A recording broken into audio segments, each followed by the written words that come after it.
Hello friend, आज हम लोग फिजिक्स का लेक्चर नंबर 4 पढ़ेंगे। तो पढ़ने से पहले हमारे चैनल को लाइक, सब्सक्राइब, शेयर जरूर करें। भारद्वाज एकेडमी। तो चलिए पढ़ते हैं।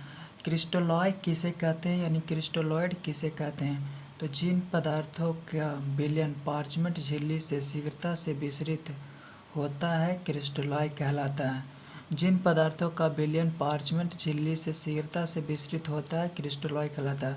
पार्चमेंट झिल्ली मतलब चमड़े के मेन पदार्थ से, यानी बकरी का चमड़े से बना होता है पार्चमेंट झिल्ली, जिससे विलयन आराम से प्रवाहित हो जाता है, उसे क्रिस्टलॉयड कहते हैं। इंग्लिश में क्रिस्टलॉय कहते हैं। जैसे चीनी, नमक, यूरिया etc पार्चमेंट झिल्ली से विसरित हो जाता है, उसे क्रिस्टलॉय कहते हैं। अब है कोलाइड। कोलाइड किसे कहते हैं? तो जिन पदार्थों के विलयन पार्चमेंट झिल्ली से विसरित नहीं होता है कोलाइड मतलब जिन पदार्थों के विलयन पार्चमेंट झिल्ली से विसरित नहीं होता है या धीरे धीरे विसरित होता है, कोलाइड कहलाता है। पार्चमेंट झिल्ली यानी चमड़े का मेन पदार्थ। पार्चमेंट झिल्ली यानी चमड़े का मेन पदार्थ। चमड़े का मेन पदार्थ बकरी का चमड़ा या भेड़ का चमड़ा, उसी को हम लोग पार्चमेंट झिल्ली कहते हैं। जिन पदार्थों का विलयन पार्चमेंट झिल्ली से विसरित यानी आर पार नहीं होता है, उसे हम लोग कोलाइड कहते हैं। जिलेटिन या स्टार्च इसका एग्जाम्पल मेन होता है। कोलाइड का एग्जाम्पल जिलेटिन या स्टार्च। पदार्थों के कणों के आकार के अनुसार विलयन को तीन वर्गों में वर्गीकृत किया जाता है। पदार्थों के कणों के आकार के अनुसार विलयन को 3 वर्गों में वर्गीकृत किया जाता है। पहला वास्तविक विलयन यानी ट्रू सॉल्यूशन, दूसरा कोलाइडल विलयन यानी कोलाइडल सॉल्यूशन, तीसरा निलंबन यानी सस्पेंशन। तो चलिए हम लोग पढ़ते हैं। पहला है वास्तविक विलयन वैसा विलयन जिसका घटक कण का आकार 10⁻⁹ मीटर से भी अधिक होता है। वैसा विलयन जिसका घटक कण का आकार 10⁻⁹ मीटर से भी अधिक होता है और यह समांगी मिश्रण होता है, यानी समान अनुपात में मिला हुआ रहता है, समांगी मिश्रण होता है। यह एक अवस्थी है तथा इसे नग्न आँखों से भी देखना असंभव है। नग्न आँखों से मतलब बिना माइक्रोस्कोप से नहीं देख सकते हैं। इसे देखने के लिए अति सूक्ष्मदर्शी का उपयोग होता है।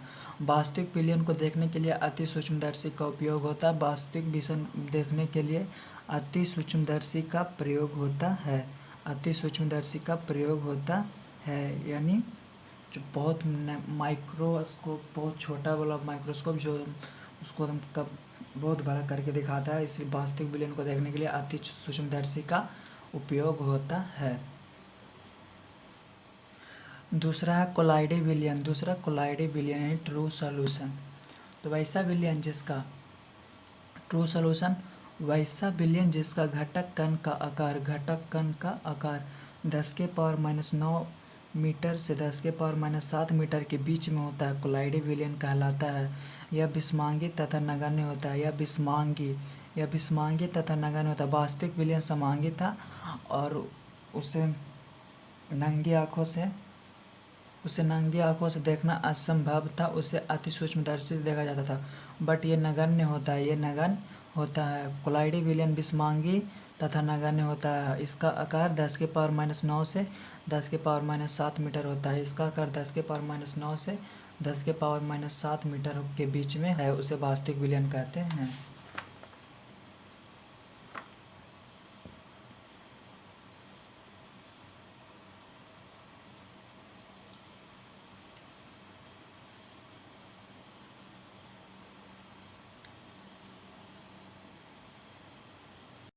अब परिक्षेपित प्रवस्था यह कम अनुपात में उपस्थित अवयव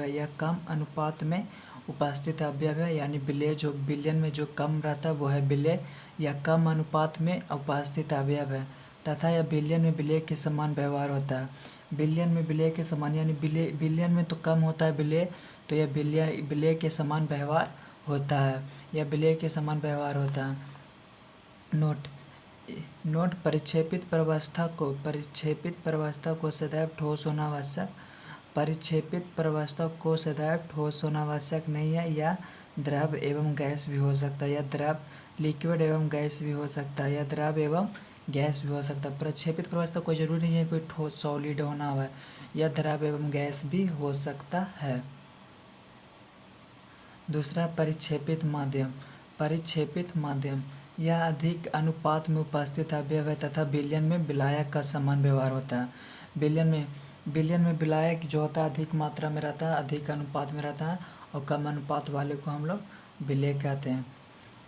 फिर से हम लोग पढ़ लेते हैं। परिक्षेपित माध्यम यह अधिक अनुपात में उपस्थित अवयव है तथा विलयन में विलायक का समान व्यवहार करता है, समान व्यवहार करता है।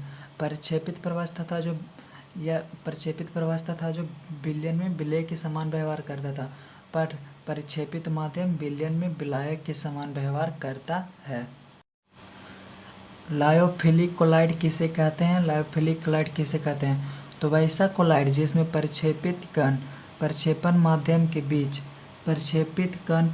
माध्यम के बीच लगाव होता है, यानी लगाव यानी प्रीत होता है, प्रीत यानी प्रेम या लव जिसे बोल सकते हैं, लगाव होता है। ऐसे कोलाइड को द्रव स्नेही कोलाइड कहते हैं। लायोफिलिक यानी द्रव स्नेही कोलाइड जैसे में या बुलेट्स पॉइंट्स या अस्थाई होता है, या अस्थाई होता है, या उत्क्रमणीय होता है, यानी रिवर्सिबल होता है।